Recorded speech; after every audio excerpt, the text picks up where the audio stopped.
3 persona janë shpallur në kërkim nga policia si autor të dyshuar të ekzekutimit të Kreshnik dhe Gentiana Mujecit pas ditën e së dielës në Balldre të Lezhës.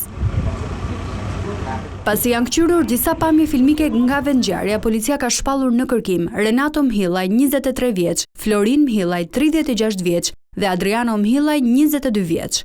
Hetimet kanë vijuar me kqyrjen dhe administrimin e të gjitha pamjeve filmike, mbi itinerarin e lëvizjes së viktimave dhe autorëve.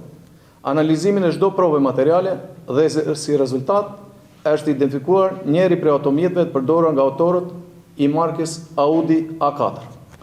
Nga dinamika e ngjarjes rezulton se automjeti i markës Audi ka mbajtur në vëzhgim lëvizjet e shtetasit KM dhe më pas një automjet tjetër i tipit Volkswagen, pa targa. Dyshohet se ka prer rrugën makinës ku udhëtonte shtetasi i Kreshnik Mujeci së bashku me bashkëshorten dhe personat që ishin në automjet kanë qelluar me breshëri armësh në drejtim të automjetit të tij. Policia ka konfirmuar se shkaki i ekzekutimit të çiftit që la pas 4 fëmijë është hakmarrja për vrasjen e Gens Mhillajt në vitin 2016. Nga veprimet e mëtejshme hetimore, dyshohet se vrasja ka ndodhur për arsye hakmarrje. Për sa i përket autorëve, pas identifikimit të tyre, nga ana e strukturave policore janë ushtruar kontrolle në disa banesa dhe ambiente të tjera, por nuk është bërë e mundur gjetja e tyre.